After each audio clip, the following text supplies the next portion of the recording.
Hello student, welcome to my YouTube channel. आज का topic है राज्य विधान परिषद। तो ये टॉपिक सेमेस्टर 2 के स्टूडेंट के लिए है। टॉपिक को स्टार्ट करते हैं। राज्य विधान परिषद। तो संविधान के अनुच्छेद 168 के अनुसार प्रत्येक राज्य के लिए एक विधानमंडल होगा जो राज्यपाल और एक या दो सदनों से मिलकर बनता है।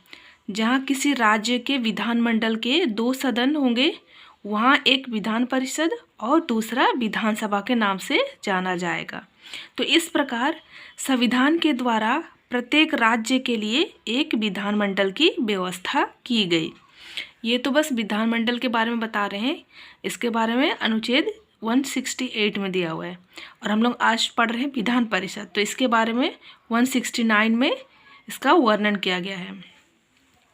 नेक्स्ट है विधान परिषद की रचना या संगठन। तो विधान परिषद राज्य विधानमंडल की द्वितीय सदन है।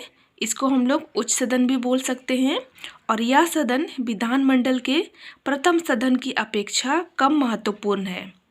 क्यों कम महत्वपूर्ण है? क्योंकि इनको कम शक्तियाँ दी गई है। और इसका संगठन निम्न प्रकार से होता है। इसमें पहला आता है सदस्यों की संख्या। संविधान के अनुच्छेद 171 के अनुसार किसी राज्य की विधान परिषद के सदस्यों की संख्या कम से कम और उस राज्य की विधानसभा के समस्त सदस्यों की संख्या के 1/3 से अधिक नहीं होगी। नेक्स्ट है सदस्यों का निर्वाचन। तो विधानसभा के सदस्यों का निर्वाचन अप्रत्यक्ष रूप से आनुपातिक प्रतिनिधित्व के आधार पर एकल संक्रमणीय मत पद्धति के द्वारा होता है और विधान परिषद के सदस्यों का निर्वाचन एवं निर्वाचक मंडल द्वारा किया जाता है। नेक्स्ट है विधान परिषद के सदस्यों की योग्यताएं।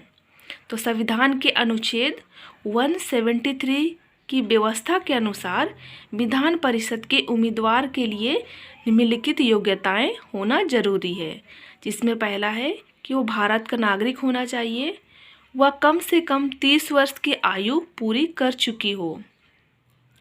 तीसरा है वह संघ या राज्य सरकार के अधीन लाभ के पद पर कार्यरत ना हो।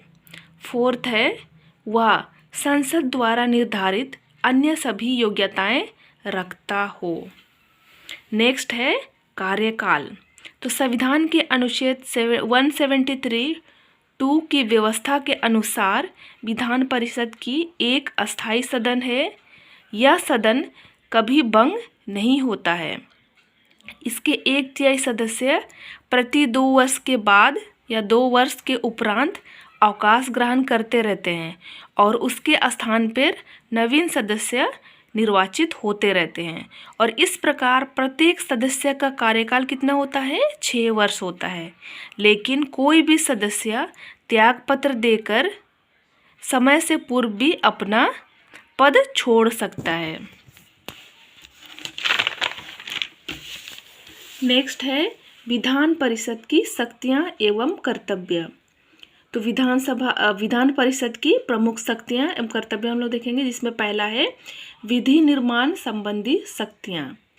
तो विधायक के अतिरिक्त, मतलब धन विधायक जो है उसके अतिरिक्त साधारण विधायक विधानसभा में प्रस्तुत किए जा सकते हैं। इन विधायकों के पारित होने के लिए विधान परिषद की स्वीकृति आवश्यक होती है। विधानसभा द्वारा पारित किसी भी साधारण विधेयक को विधान परिषद 6 माह तक अपने पास विचाराधीन रख सकती है विचार के लिए। लेकिन किसी विधेयक को निरस्त करने की शक्ति उसको प्राप्त नहीं है, मतलब विधान परिषद को। सेकंड है कार्यपालिका संबंधी शक्तियाँ। तो विधान परिषद के सदस्यों को मंत्री परिषद में सम्मिलित किया जाता है और विधान परिषद मंत्री परिषद के सदस्यों से प्रश्न पूछकर, प्रस्ताव पारित करके, वाद विवाद के माध्यम से उसे नियंत्रित करती है। लेकिन उसे अपदस्थ नहीं कर सकते। इस प्रकार विधान परिषद कार्यपालिका को यानी मंत्री परिषद को परेशानी में डाल सकती है। तीसरा है वित्तीय शक्तियाँ।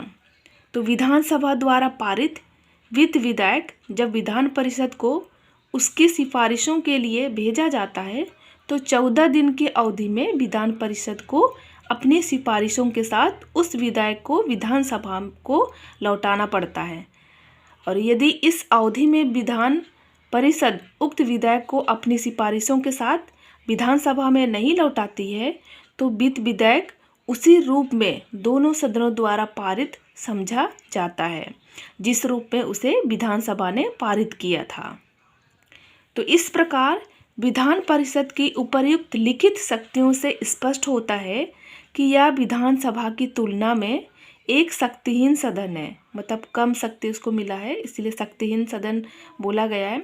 लेकिन इसका यह अर्थ नहीं होता है कि विधान परिषद जो है पूरी तरह निरर्थक है और दिखावा मात्र का सदन है। क्यों नहीं? क्योंकि द्विसदनात्मक व्यवस्था वाले अनेक राज्यों में विधान परिषदें सफलतापूर्वक कार्य करते हुए शासन तंत्र का एक अनिवार्य अंग सिद्ध हो रही है।